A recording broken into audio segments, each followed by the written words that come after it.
of the first jobs that I ever had that paid wages was about 1927 or 28, in which may have described previously, but I'll describe it again. I'm trying to run a chronology on my various employment. Ralph Gillespie and I went to work for a surveyor the firm was named Charlton and Shelton, and they were out of Florida, up there surveying all this boom land that resulted from people buying mountain land there pretty rapidly. So they had an educated crew in there, and they all of them quit at the same time. So they brought in a guy there, Mr. Albert. Mr. Albert had to have a crew, so he looked around the community and couldn't find anyone. So he hired Ralph Gillespie and I. And I was about probably 13, and Ralph was about 2 years older, about 15. So we became his crew, and we finished out this survey and did several others with him. And he paid us a magnificent sum of about $1.50 a day. And of course, in those times, a day was almost daylight to dark, and it certainly was as long as 10 hours. But we enjoyed that, and it may have pointed me in a certain direction that I followed most of my career in later years. So that was job number one. And I expected job number two was cutting highway right-of-ways with the WPA. If so, I might have made about $1.75 or $2 a day, something like that. So this would have been about during the recovery years there, when the Roosevelt got in and started the WPA and all these works progress things to public works. So then back to the farm, because there wasn't anything else to do besides what was needed on the farm. And a little bit later, I got seasonable jobs with the State Highway Commission. The state ran all the road systems in North Carolina at that time. So I worked at rock quarries and following the grader with a shovel and cleaning out the water breaks and things of that nature. I have previously discussed some of the ups and downs of that. Some of my fondest memories of Mr. Livert, who I liked to work for. He's the one that told me I was working too hard, which I know I told earlier. So then the logging industry was coming along fairly well. Didn't pay anything, but nobody but Silverstein made any money out of it. But it was a little bit of help. So when the crops was not going on, I was working in the woods. And then a little bit later, I was working full-time in the woods, cutting timber. I was subcontracting from a guy who was beating me out of all my money, but that's another story, which I will tell at a later time. These are kind of reminders of the jobs I had when I started putting all this together, and some continuity that could be used for if anyone cared to. So I got tired of working for as a subcontractor for Gloucester. So I bought a place that had 160 acres and timbered it myself. It left me a nice stand there to build buildings or whatever I wished to do in the development of the property. And while I was gone to the Navy, Gene Whitmore and his boys stole the trees from me. Burley Head went in there and hauled it and cut my farm up with his old truck tracks, and I got nothing. I should have indicted him, but then that is not exactly the thing to do down there. You might win today, but you might not tomorrow. We had a Methodist preacher in Rossman, Mr. Joe Hall, and he quit preaching and went in the insurance business. And he was the Methodist parson there for the several churches involved in that he served. So they were recruiting people, so he hit on me, and I wished he'd let me alone. I was doing better on the farm than I did in the insurance business. So I went to work for an industrial insurance company, and All the bad luck in the world seemed to follow me on that job. You got your salary by writing business. It was guaranteed $20 a week, and that included you had to run your automobile. And I had all of one county and parts of another one. So I was on the road all the time and collecting from poor white trash and black people pennies per week for insurance. Kind of not a very nice profession. You got paid 20 times for writing a salary, 20 times for writing a premium, a policy, 20 times a premium. I'll get it said in a minute. And if you lost business, it was on the books, whether you had written it or not, you lost 20 times. So in 1 week I had Pisgah Mills shut down, and just about everything in the county come to a standstill around there. Rossman, I didn't have much business there, but I lost. I went way, way, way in the red. So I was living on my guaranteed salary. So I told Reverend Hall that I would work for the company until I got all that what they claimed I owed paid, and then I would quit. So it took me a year to do it, and I finally got back up even again. And I checked to find out where he was. He was in Rutherfordton, which is about 75 miles away. So I got in the car at night, went to Rutherfordton, and woke him up at the motel and gave him my books and says, "That's it." He says, "You can't quit. You got to give me notice. I gave you notice a year ago. I don't want nothing to do with no insurance." About that time, the Duke Power Company needed some right-of-ways trimmed. So I got a summer job with Duke Power Company, and it was pretty nice to work for. I believe I made about $2.50 a day, something like that. And I went, I'm a little out of sequence here, but I went down to Augusta, Georgia, and got a job down there in a cotton mill. I was working 10 hours a day, making $2.20. So after a few weeks, they cut the hours down to 8 hours. That's when the 8-hour day come into effect. And I got, I suppose, malaria. The mosquitoes loved me. So I wasn't feeling too good. So I left down there after about 6 months and went home. Got there in time for the harvest. I've covered that in some of the phase of these recordings. So I got an apprentice job at the Wheeler Mill in Brevard. And Wheeler was a great philanthropist and a big social figure in Brevard. He sure didn't pay nothing to his beginners in the mill. I made $7.50 a week in that mill on that apprenticeship. So the superintendent, who's a German, he got sorry for me and let me, after I learned how a little bit, he let me run hosiery a couple of hours additional and paid me for that. So that got me up to about maybe $10 or $12, virtually nothing. So that goes on for a year, and I'm tickled to death because my apprenticeship is over. It was a union, it being a union shop. So I'd go up, increase about 4 or 5 times in weekly wage. So when the year is up, the mill shuts down. So I went up to Chilhowee, Virginia. That's in southwestern Virginia. Got a job with Burlington Mills up there. I didn't know how to run their equipment, but I had a guy with me who did. We worked together. It's quite an interesting type activity. You had to be young, you had to be fast, and you'd run and skid up and down between these hosiery machines on wooden floors, which were oiled. You worked on both machines exactly as though it was your own. You knit 180, 90 on each machine. That's 180 at one time. They were full-fashion, ladies full-fashion silk hose. So while we were there, they changed to nylon. And nylon was quite complicated at first because they didn't know how to handle it.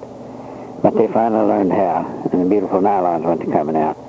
To date, I don't think anything is as stylish as was those hose back in that time. You could look at a finished hose and you could tell who ran it and on what shift. So they had a mark on it that each knitter put on there. So that wasn't too bad of a job. I think I made about maybe $4 or $5 an hour on that job. My next job after that was the United States Army Air Corps. I enlisted and went to basic training, and that's all covered in the military tapes which I previously made. After the Army, I was passing through Washington, D.C., and went to the Coast and Geodetic Survey there and inquired if I might see where they make the aeronautical charts, which I'd been using in the Air Corps. I'd been laying out courses and everything. That was my job as a flight dispatcher in the Air Corps. So they nicely, graciously took me around and showed me what they did and how they did it. The Coast and Geodetic made the aeronautical charts for the CAA. That was the Civil Aeronautics Administration, the predecessor of the FAA as we know it now. So when I expressed interest in what they were doing there, the head man asked me, he says, how would you like to come to work for us? And I said, I sure would be delighted to. So they gave me a job at $1,040 a year. So I was tickled to death. So after about 6 or 8 months, they started a big new section there in the Coast and Geodetic. They went to New York City and they hired every artist that they could find up there. Long about then, the war started looking pretty grim, so they had lots of mapping projects they wanted to do. So they hired these people and brought them down there, and none of them had ever seen a map, I don't think. It's different types of artists, industrial artists and advertising artists and that sort of people. So they took all of them and put them on a night shift and surprised me to death by asking me to run the night shift. So I became the head honcho. Well, these people, you couldn't give them a job and expect them to go all the way through with it. They were eccentric, let us say. So that took care of that problem. I went to run an assembly line. One old lady there liked to draw contours. Let her draw contours. Somebody else liked to do some specialty, let them do that. So I started the jobs in there, passed and arranged everybody's seating and go from one to the other. And you got through with it, you pass it over to the person sitting next to you in another drafting table. So in about a month's time, I was called before the head people in the department. They asked me to come in early and talk to them. They wanted to know how I got more work done than did the day shift. I had about twice as many people, and all of those were professional. So I told them, so they inaugurated my methods throughout the aeronautical chart section there in the survey.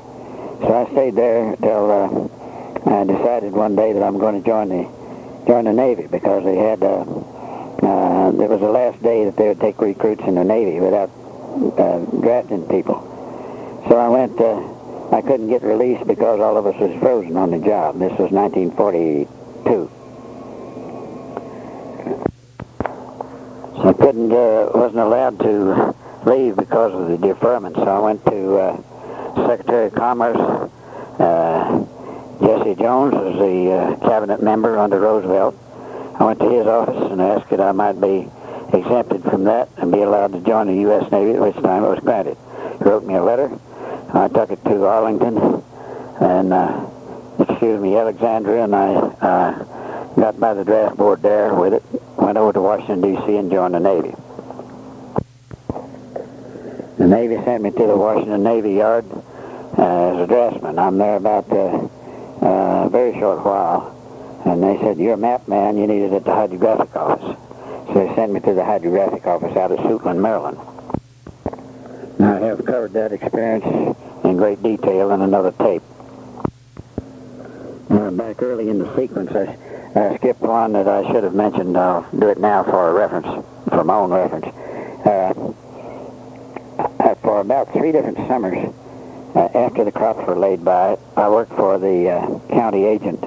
The U.S. Department of Agriculture was paying for it.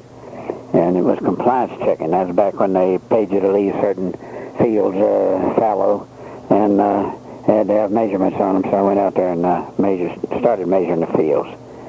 So our method of measuring might not have been very scientific. We would step it off both directions if it was rectangular and multiply it out and divide it by 43,560, which seemed to do the job all right.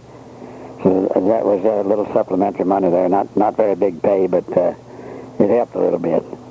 I also one summer helped paint the high school classrooms at Rossman. At the end of World War II, I was paid off in Shoemaker, California. Came directly to Denver. I didn't go back home, and went to work for Jepson and Company, who made airline manuals. So I brought with me about 150 Navy cuts that were discontinued and were being thrown away, and I collected them out, brought them out, and gave them to old Jepson. I worked for Jepson 3 different times, none of which was satisfactory. He never paid much, and he was on a cost-plus contract with the Navy. I don't know why he didn't pay much, but he didn't. I then went to work for the CAA as an airport draftsman for Wyoming and Colorado. And they only had one draftsman, and I was it. And that was a very interesting job. Oftentimes I got to travel a lot through both states to the various airports. We built and supervised the building of many, dozens of airports. And I do most of the plans on all the airports.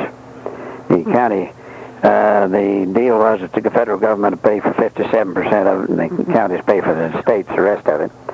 None of them had a staff of any kind, so ordinarily I'd draw the stuff, and the chairman of the county commissioners would come in and sign the maps as them having done it, and we'd go on about our business and build the airport for them. About the CAA days there, I was called back to the Navy. So I left here, went to San Francisco, and went through the mill out there, and was sent to en route to Korea, stopover in Subic Bay in the Philippines. So while in stopover for 3 or 4 days, I was contacted by a Navy commander there named Randall. He wanted to know if I would talk to him about something. Sure. So I talked to him. He said, how about you staying here with me? And we're going to survey a big airport here, and we need your expertise. And says, I put in for chief, which had your skills, not knowing that you were here, but the Navy informed me that you were somewhere around in proceeding with transportation. So I found you. So had you rather stay here with me or go to the 1st Marines in Korea? So that was a pretty easy choice. they needed a map man too. So the guy that I relieved there, he had got in a ruckus with some natives and had shot a dog, and they had to get him out of there.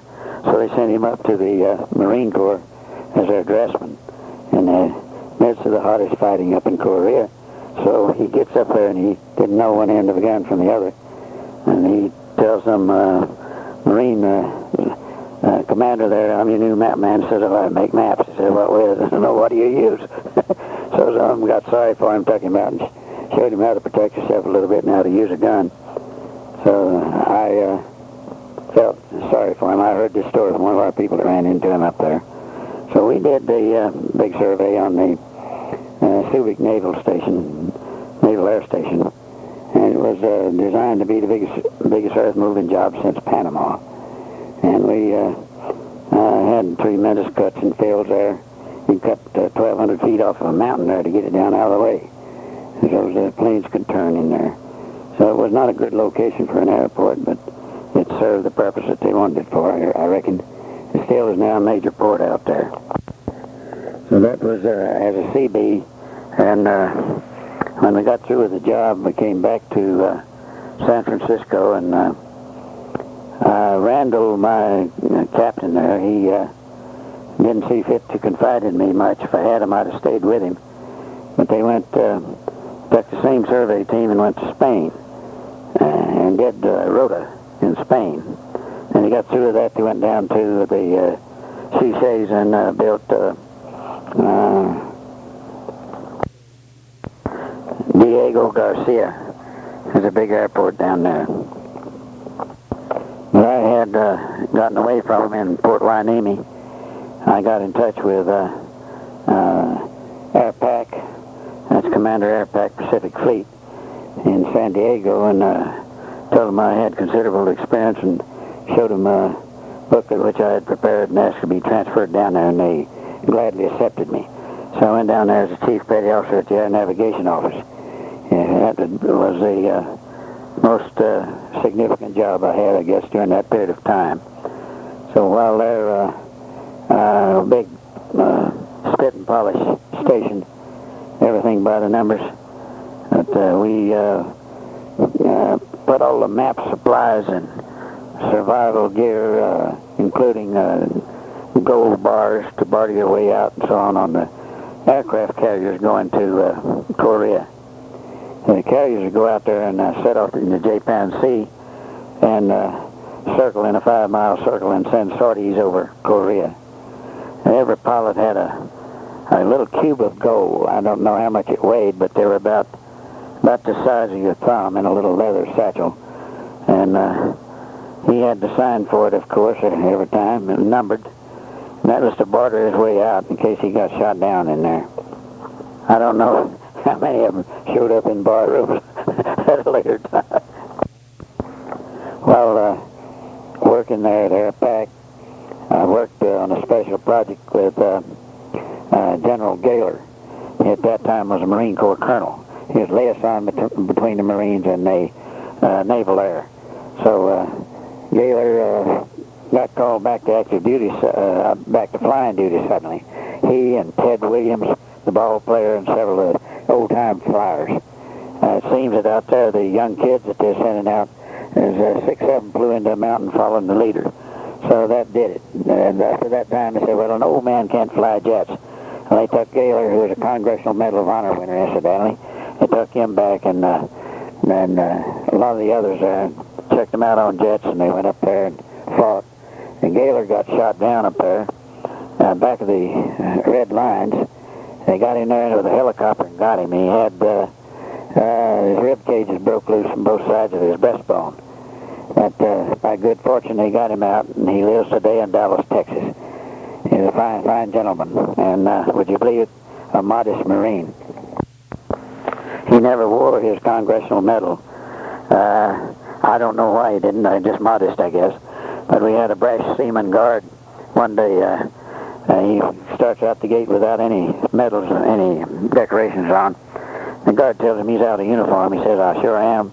I'll take care of that. So he turns on his heels, goes back to the ship store, bought his medals, and came out with a Congressional Medal. It was the first one this kid had ever seen.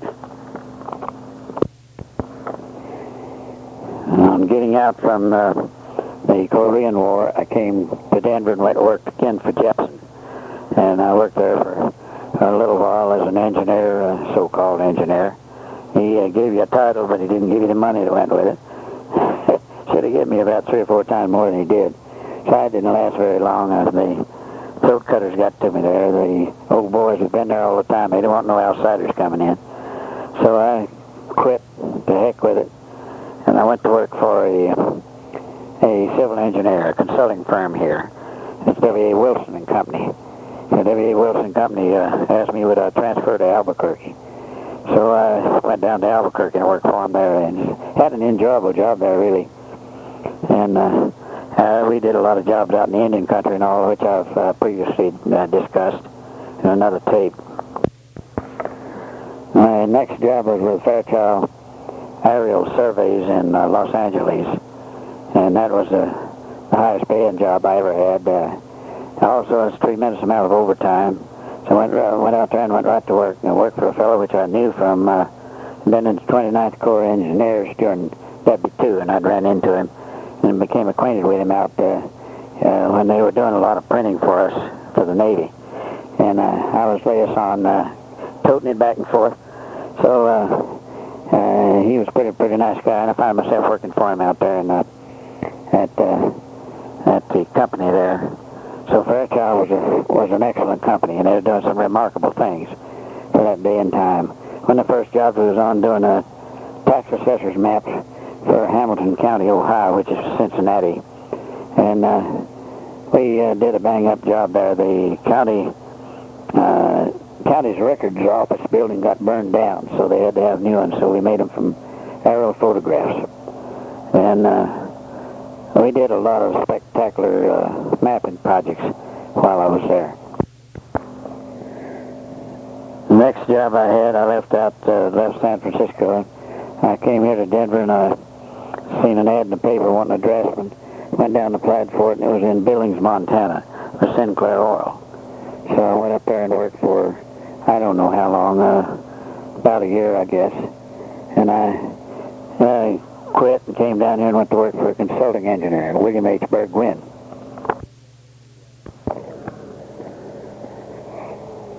I went down to Gastonia, North Carolina, and I got a job down there with a Budweiser beer distributor, and he was a fruit distributor. It was a Greek firm, P.P. Leventis, and they would haul bananas from Charleston and scatter them all up the East Coast in various places, big semi-loads of them, bring back Budweiser beer to North Carolina. And when they brought it back, they would put a tax sticker on, the North Carolina tax sticker on each bottle, which was quite a chore. I was a stevedore on the floor at night, had this big air-conditioned freezer type thing there where all the perishables were. And they'd load out, I don't know how many trucks, they probably had 15 trucks, distributing goods throughout the small towns there in North and South Carolina. So I was loading, helping load. And the way they did that, things going the greatest distance would be loaded first. And right on up to the tailgate, the things on the tailgate would be the nearest. So then the driver would go out to the crossroads stores and so on and drop off whatever they had ordered. They had salesmen out and selling all the time. Some of the little country stores might order 2 dozen lemons and 2 dozen oranges, small amounts. And some might order several cases. So I didn't know. I thought that my being naive as I was, I thought there's a little honesty in the world. So I was not watching. I don't know what I could have done if I had been watching. But these Greek boys heard that I was about to get a delivery truck to make regular routes and deliver these goods. So, if you ever been around the Irish Mafia, you could go to the Greek Mafia and learn a thing or two. I had worked a lot with the Irish, Boston Irish, but I never had worked with Greeks before. And boy, non-Greeks got a problem, I'll tell you. So these, all of them are related by marriage or brothers, sisters, or something. And they would they start getting complaints into the company. They're not giving them a good count on the stuff that they're putting out. So we had a Greek there named Mr. Peaches. He weighed about 400 pounds, and he stayed up in the balcony where he could watch the floor all the time, and he had a PA system. So he hollered over the PA system and told me to come up there. So I went up to his office. He says, "I thought you went to high school." I said, "I did." He said, "You can't count." I said, "Who says?" He said, "You've been miscounting all this stuff that we deliver. As some sacks are supposed to have a dozen oranges in it, you might have 8. Some you might have 15, and something like that." Says, he gave me a bad time there, and I told him that I didn't believe that I'd made any such mistakes as that. I tried to be very conscientious about it. So he warned me, watch it. So got by that episode, and a few nights later, they had a black guy named Bob Adams uploading the truck. And I was bringing about 6 or 8 cases of oranges out from the cold storage and boosting them up to him, and he's putting them in the correct order, you know. So he went to mean-mouthing me, and I asked him 2 or 3 times what was wrong, and he said, "You just ain't doing your job right." So I reminded him that he wasn't the boss, but I thought I was doing my job right. So we got in a heated argument there, and I picked up a hammer and raised a ruckus around there and told him I'd get up there and beat his brains out, or some other dastardly thing, which I couldn't have done, I don't suppose. But Mr. Peach's boy, he got all shook up. He hollered for me to get up there. So he fired me, of course. But he didn't pay me.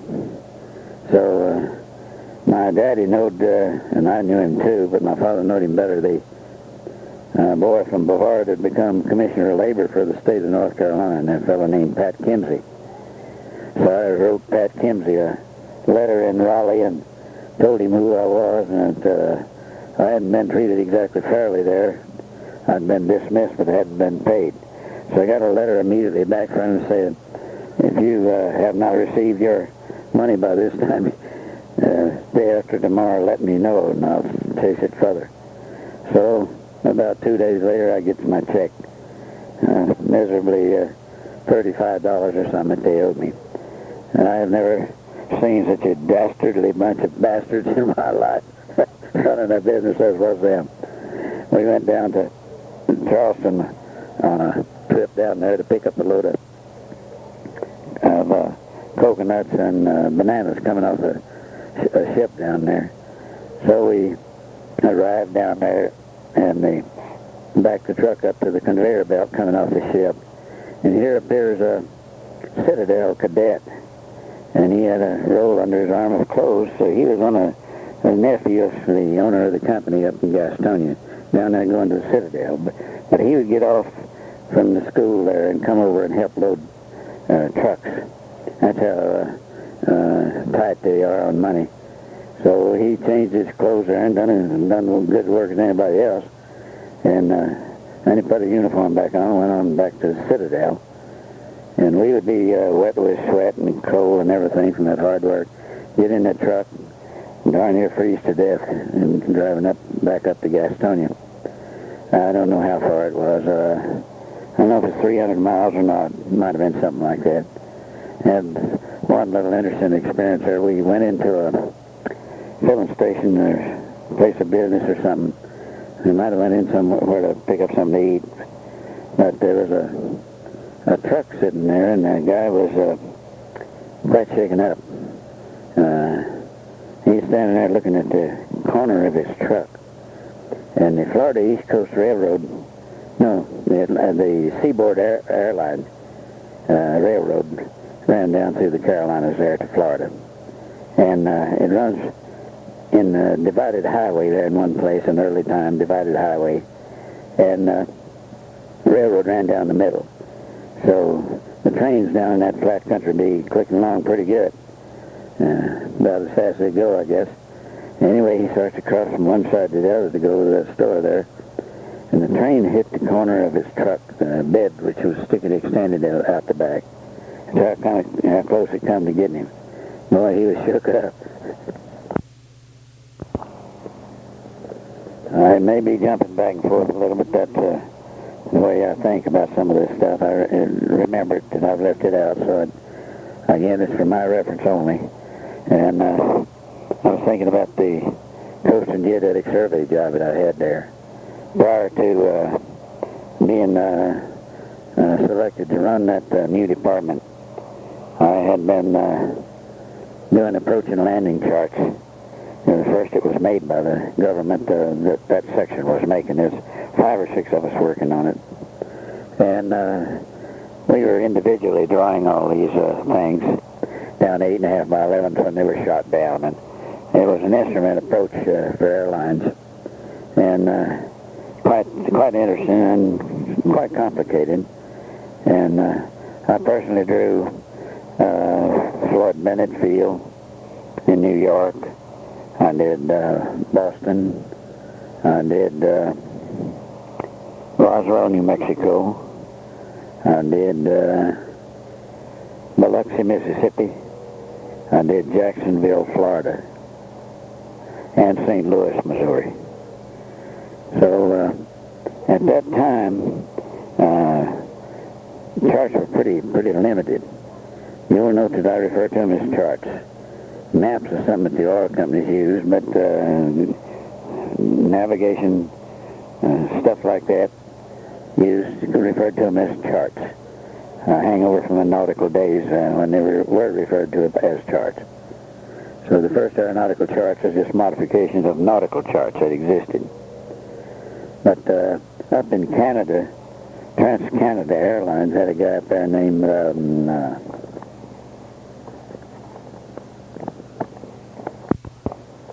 guy's name was Grady Nickel. And Grady had a total absence of maps up in Canada, so he took it on his own self to draw out all these radio ranges that the railroad first put out up there for him. They own the airlines too.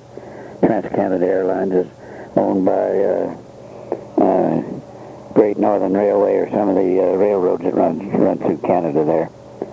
And they work together in conjunction with each other, which is an extraordinary thing. They never did in this country, but they did there.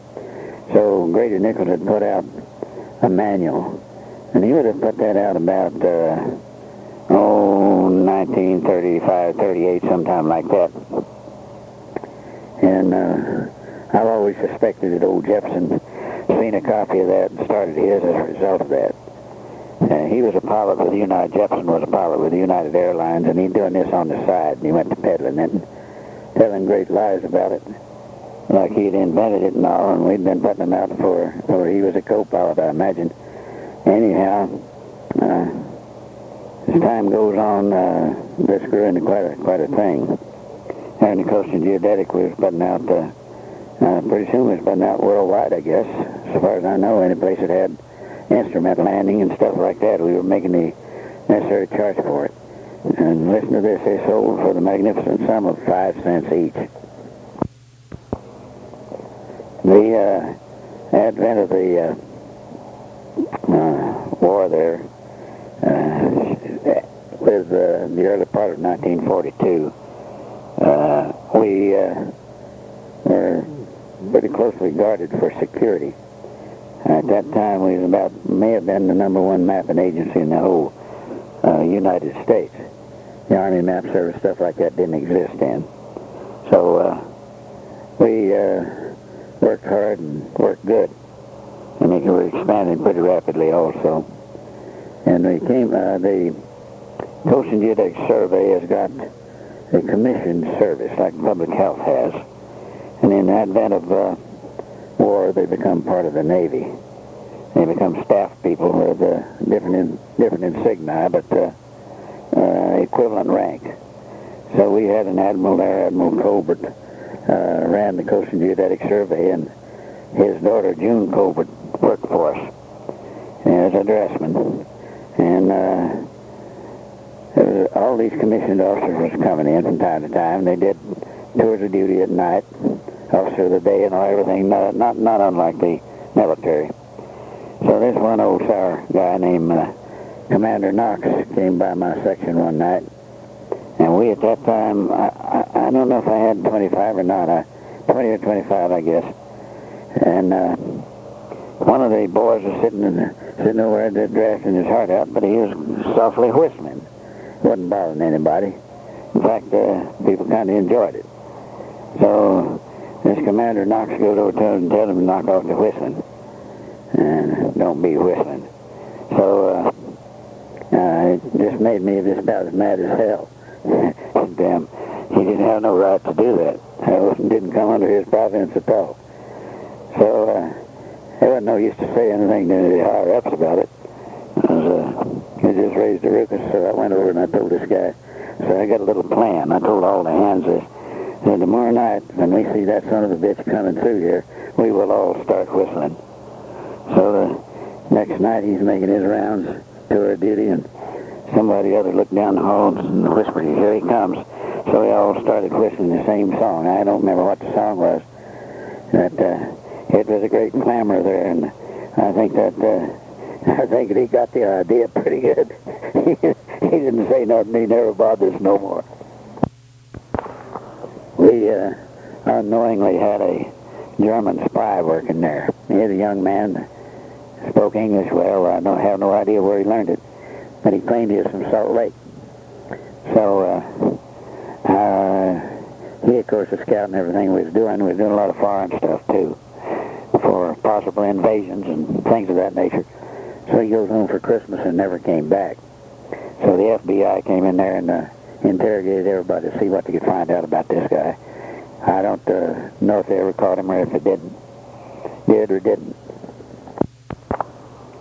We had, in my Navy days, we had another one at the hydrographic office as a spy. He was an American, and he was the commanding officer's yeoman. So he was adept at doing all teletype and all that kind of thing. And we were in direct communication with Navy teletype in Arlington, who would, the ships at sea would get sunk and get off distress signals, or as soon as we find out where they were, the latitude and longitude and the name of the ship, tonnage, and the whole works was sent to Arlington. They in turn sent it to us. So we had a teletype section there, a lot under lock and key all the time. Well, the officer of the deck at night was expected to acknowledge messages or receive them, or if need be, transmit to them various things which we were doing that they would be interested in. So this yeoman would go to whoever's the officer of the deck and say, "Sir, I'll be glad to do that for you." And of course, he was very adept at it, and so all of them was trying to get out of doing it. And they'd have to sit down and painfully write all this stuff on teletype, and most of them didn't know how. So he'd knock this message out in no time flat, act like he'd done him a favor, but he's keeping a copy of it. So we were all on subsistence there, living wherever we wanted to live, but they gave us pretty good money to do it. I don't recall what, but it was sufficient. But it wasn't sufficient for the kind of living that he was doing. He was living in the Statler Hotel in downtown Washington. So they, somebody other got onto him there pretty fast. So they made a fictitious message in collaboration with Arlington, and he sent this message for him, and they caught him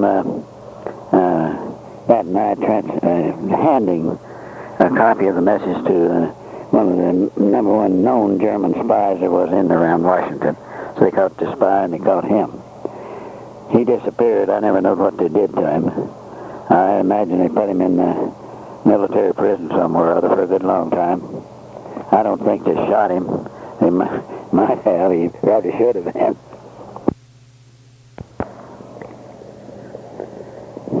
One of the more interesting jobs that I was detailed to do was to work with design aeronautical engineer who was working for Admiral Rosendahl, who was commanding officer of Lakehurst, and an old-time dirigible pilot, a rigid airship pilot. He was on survivor of one of the big ones back in the Macon and Akron class at Dugtail in Ohio there, and smashed up, and he free ballooned the front end of the thing to the earth, and him and a half a dozen people survived. Well, he was the commander up there, and he had a pet project. And it was not without merit, I thought. Very secret, of course. He wanted to build an aircraft carrier on a rigid airship. And we designed the thing and showed it had anti-aircraft guns and everything else. It fly at extremely high elevation. And I don't think that a fighter plane could have come anywhere near it. They could have flown above the range of anti-aircraft guns as they had then. And we had helium, so it would not have exploded like some of the old ones did that the Germans had. But he never got it off the ground, but I sure would like to have a copy of that blueprints we made on that. It would have been fantastic.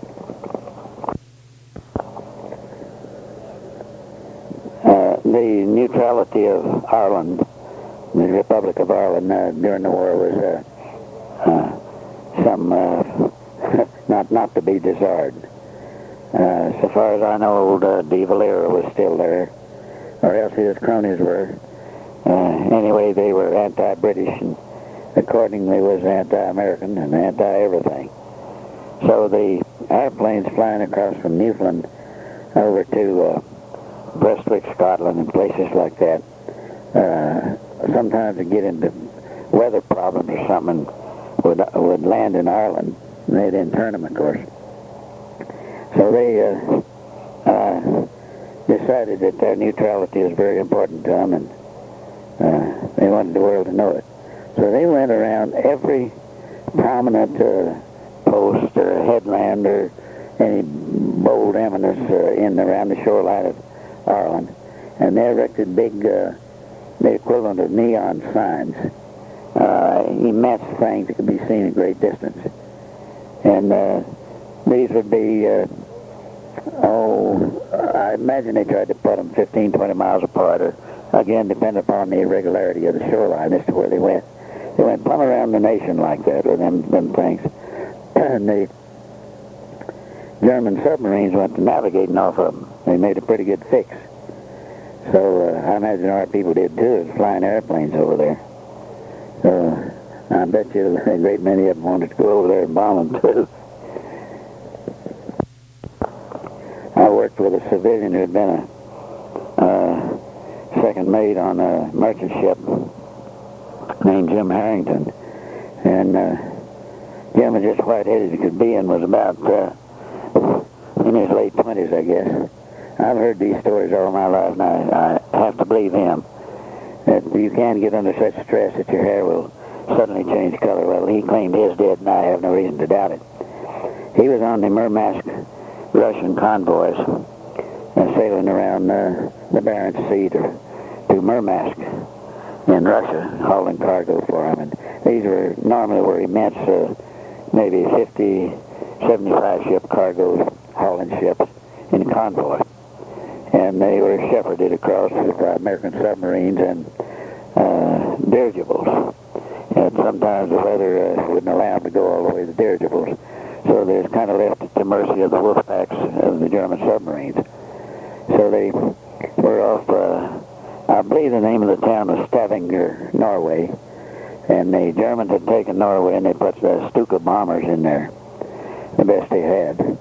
So the submarines and the bombers combined was really putting it to these convoys. So Jim had two ships sank on one trip over there that he was on. The first one was sank and all of them was out in the sea. And the American destroyer rescuing them was afraid to stop, afraid to get torpedoed. So they threw out a cargo net and just ran through these fellows there, and anybody could grab hold of the net got saved, and them didn't. So next, he said he's feeling pretty comfortable, and about 2 days later, the rescue ship got hit. And as it was sinking, another destroyer came up alongside, and they hollered over a megaphone to him, we're going to bump you as light as we can, and when we bump, you jump to our deck. So 3 or 4 of them at a time would jump, and then he was cruising side by side where the ship was partially sinking. So he got as many of them off that way as he could. So when he got back, he said he decided he'd had his share of that, so he found a job in the Bureau of Maritime Security and came out of the Hydrographic Office. I have commented earlier on the big rush job which is made for the president. And Admiral Lay came out and gave Admiral Bryan, our admiral, the orders. And we put together this map in a record time. And the shift that I worked on, we worked 26 hours drawing it. 4 of us drawing alternating corners so we wouldn't stylize one particular part of the map, all of us a little different. So we produced how many, every dozen copies, how many ever they ordered on that. And Roosevelt and Churchill met out on the, I don't know if it was the Toledo or not. It was some heavy cruiser that they met on. And Churchill came by British ship, and they rendezvoused out there somewhere and planned the Pacific War. So there used to be a picture floating around there. I never did manage to get one, but had a picture of Churchill up there with a meter stick pointing at some particular island group or something as he and Roosevelt were talking. I would love to have had one. Our commanding officer got a commendation for it. The people that did the job didn't. One job I was working on there, I had a few years earlier had drawn up and dated the blueprints for a radio plotting device. And I found it to be very handy, and I made it for my own self. I didn't make it to capitalize on it at all. And I shared a desk, and the day shift people was in there, and I was working nights. A woman engineer had my desk, and she took a liking to that thing, and inadvertently left her plans that she had traced off of mine in her desk there, along with some correspondence in which she was submitting it, my invention, to the awards committee in the hydrographic office for consideration. So this burned hell out of me. So I quit again, not having any intent whatsoever to capitalize on this up to that point. I took my drawing, I took a working model of the device, I sent it through the channels to the hydrographer, the admiral there. So pretty soon I got called before my immediate commanding officer and asked, what's the story? And I told him. I said, I brought it in here to use, and this woman copied it. So she turns in her just about the same day, not knowing that I hadn't done anything about submitting mine. So it went before the Joint Commission there, comprised of nautical scientists and engineers and mathematicians and other interested people.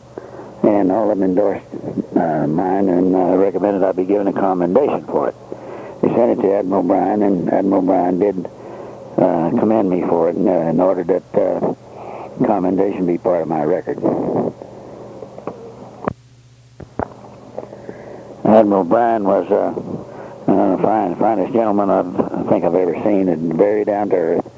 There's one thing about the Navy that a lot of people I don't think ever understood. Most of those people were accessible. And in the Army, every time you ever seen a general that was a half a mile away and you ever got his attention, you had to run into his car or something. But they're a whole lot different. I found it to be true. And I never had any trouble ever with any Annapolis officer. I have nothing except the very greatest respect for them. I've had a few roughings up from Mustangs, and I had a great many roughing ups from ROTC type officers.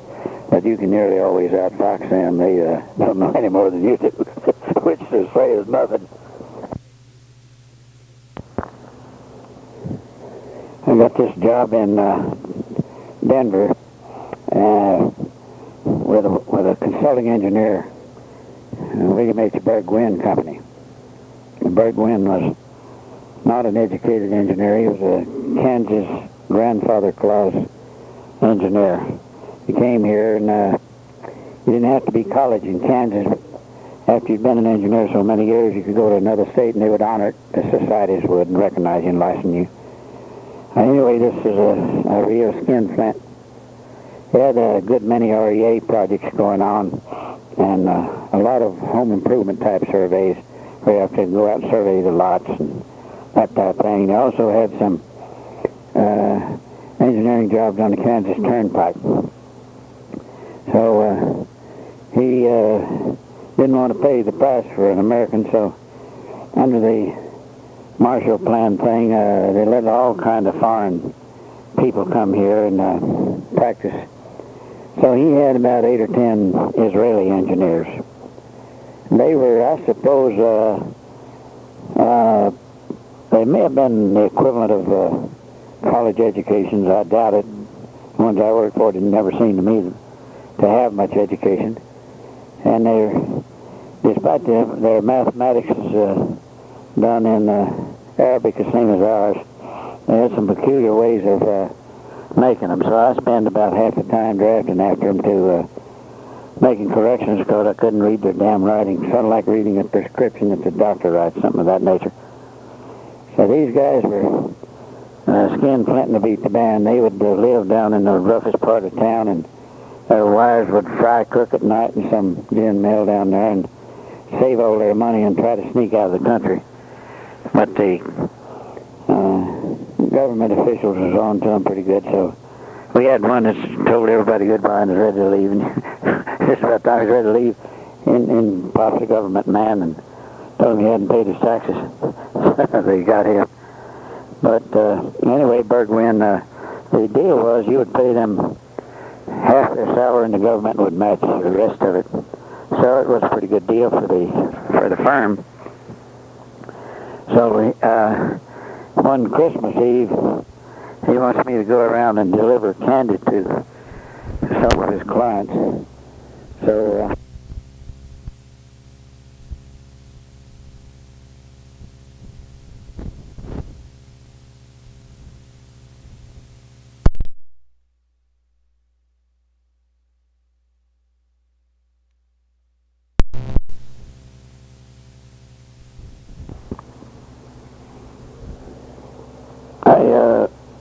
when I left Sinclair Oil in Billings, I came here to Denver and went to work for a consulting engineer, William H. Bergwin and Company.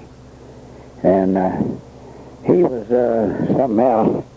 He was a Kansas grandfather clause type engineer. He did not have education, but had been in business for 7 or 8 years, so they let him come to Colorado and licensed him here.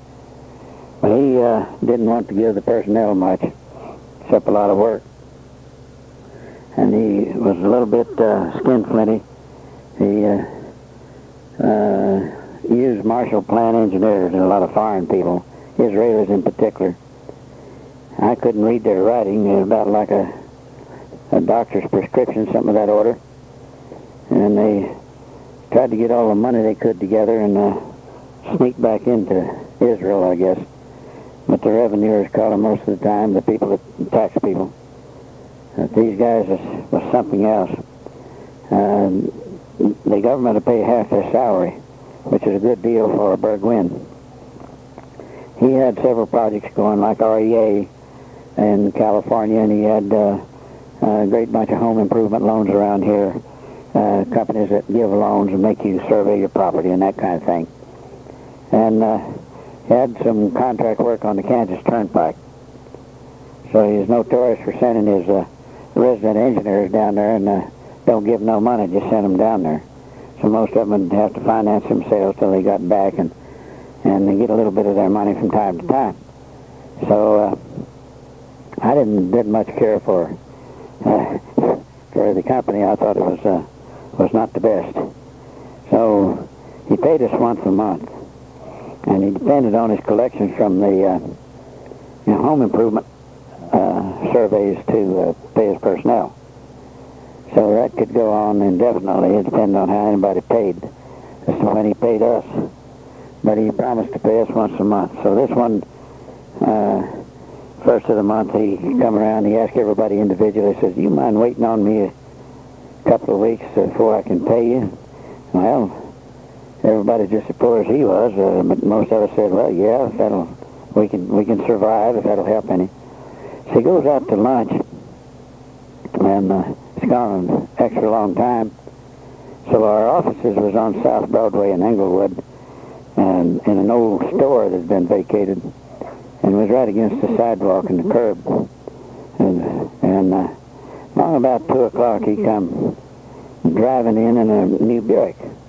So he gets out and walks around and kicks the tires or something, and it's evident that he had bought the new car. So most of us was using old used cars if we had any at all, and wasn't making enough money to buy a new one. So he come in and announced to everybody. Now, mind you, that's the same day that he came around and asked us to wait on our pay. He came around and says, "How do you like my new car?" And I flew off the damn handle, you might say, and reverted back to my early mountain upbringing. And I told him in no uncertain terms what I thought of him and his damn company and his new car. So he fired me, of course. And again, he didn't pay me. But I'd had that experience back there in North Carolina when they didn't pay me, so I used that to my advantage. So after due course, I went down to the Labor Department of the state of Colorado, told them I was dismissed and had not been paid, and I'd like to be paid.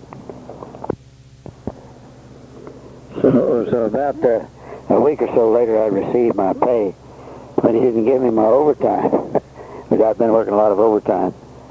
So I complained to the Labor Department again. So I immediately got my pay. This guy was something else. He and his brother-in-law, they had an inheritance. Their wives' fathers died. First thing he done, he beat his brother-in-law out of his share. The job in with Sinclair Oil Company in Billings, Montana was a pretty nice job. They had about 5 geologists, if I recall, and chief geologist who was a Cherokee Indian, and I didn't know it at the time. I guess I would have respected him more had I known it. But he wasn't too bad of a guy.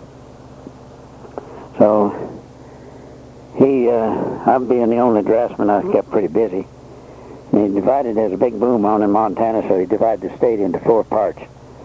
And he put a geologist over each part. And he had 2 landmen, as I remember, running back and forth all the time, leasing land.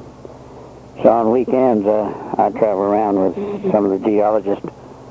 We'd sit on some hilltop somewhere and count the strings of pipe that's going into the well to find out what they were doing. You could tell how deep they were from that.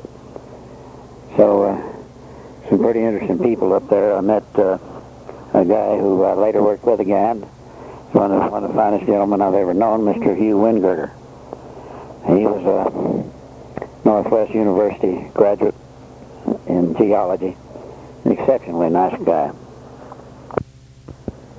There's another guy there. All of them are nice. Some of them are especially favorites of mine. Dave Fisher was another one. And Frank Tinsley was a third one. And a guy named Rex Hafer was the other one. And Rex owned his own airplane, so he would fly around considerably. I never did fly with him, but he was a good guy. There's a real interesting paleontologist there who'd been he was a retiree, and they'd hired him back, let him work whenever he wanted to. But he was an expert in paleo work, and he and I shared the same office. And one day he exclaimed to me, "Come over and look through this microscope." I went over there, and there's a little tiny transparent fish in there. This fish is about 1 inch long, I guess, come out of this oil well core. And he told me that he came out at the depth of about 5,200 feet out of some well somewhere. He thought that was extraordinary, so did I. And his name was Lillegren. He was a Norwegian. And he got his citizenship in this country by joining the Army in World War I. So as a young boy, he ran away from home in Norway and got to England. And at the age of 7 or 8, I guess he was older than that, I don't know. He was a real young boy, though. He became a cabin boy on a kerosene oil tanker, which was traveling between Java and Liverpool. So the captain, he said, wouldn't let him go ashore in them wild Asiatic ports. He says, "You're too young, you stay aboard." And anyway, he told me an exceptionally interesting story, and he referred to his notebook, so I believed everything he said. He said he saw a Krakatoa in Indonesia before it blowed up, and he seen it afterward. And the kerosene tankers, there's one there. Well, he said they were anchored in there somewhere or other when the thing blew. And they I guess, tried to outrun it. In a sailing ship, that had been pretty hard to do. There's a great tsunami took place, and he said there that the sea was so hot that the kerosene fumes were seeping through to the main deck, and they thought the thing was going to blow up. The least little spark of static electricity or anything would have set it off. Anyway, they got out of that alive. So on one of the trips, they came back by way of San Francisco, and by then he's about 18 years old, I guess. So he skipped ship, and he came to Leadville, Colorado, and went to work in a mine up there. And his first job was throwing out dynamite. And they told him how, don't get it here, and don't get it there, don't get it too hot. Just throw it out. And I was going to do that effectively. But anyway, he asked who had this job before I did. They told him that somebody got a little careless. Says he ain't here no more. That's the reason you got the job. So he worked there for a long time. Then he went to the Homestake mine in wherever, South Dakota, I guess, in Black Hills country. Then worked there a great many years. And he was a great paleontologist. And he had a young wife who was a correspondent for Collier's and some of them old Ladies' Home Journal and some of them old good old magazines. And she'd go down to the Indian country and ride with them and make pictures of these buffalo hunts. And they had a peninsula down there in the Bighorn country somewhere, which had a bunch of buffalo in there. Many, many acres there, hundreds of acres on this peninsula. They came down to a narrow point where they could build a fence across there and keep them pinned in there pretty good. And they'd do all these gory buffalo hunts, and she down there photographing them.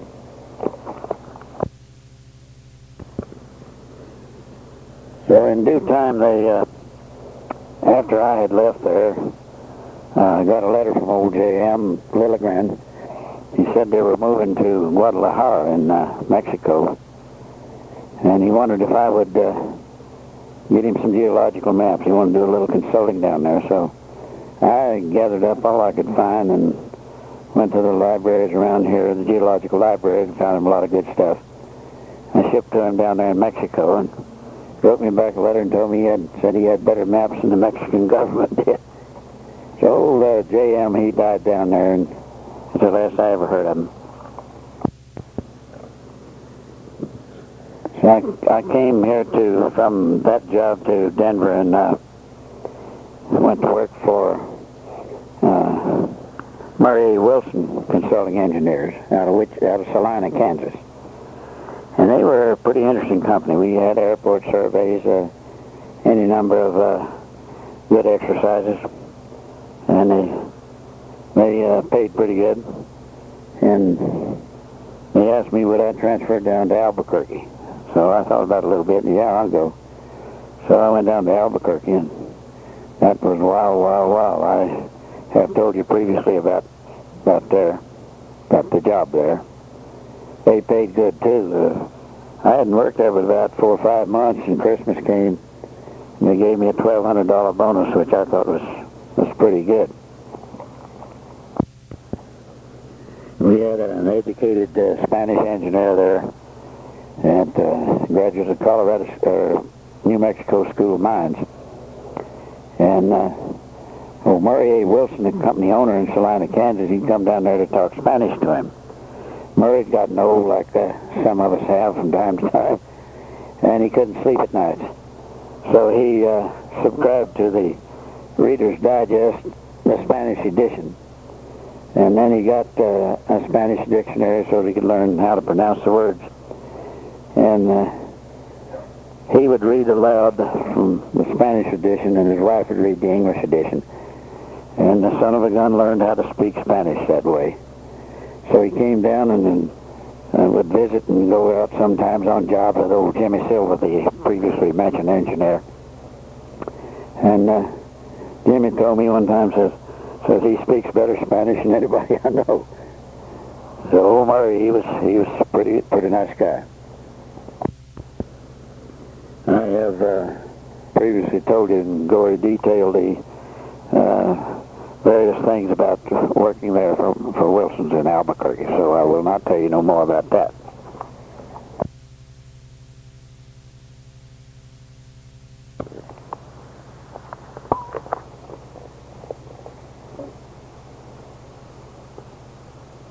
We went to El Paso to do a job down there at Fort Bliss and Biggs Field, and I was driving the boss's car way down in central New Mexico somewhere. Well, in the summertime you can look out and you'll see dust devils, which to the uninitiated that is a small tornado-like disturbance. It usually whirls up a lot of dust and stuff. No big deal, I thought. Anyway, I was cruising along at a pretty good rate of speed, probably 75, 80 miles an hour. And I see this thing swaying back and forth across the road, and I didn't think much of it because I thought it was didn't have any power to speak of. So I hit that thing head on. The car got away from me, ran down to the bar pit and got it back up on the road and got it straightened out again. So if you think ain't no power in that kind of wind, you're sure wrong.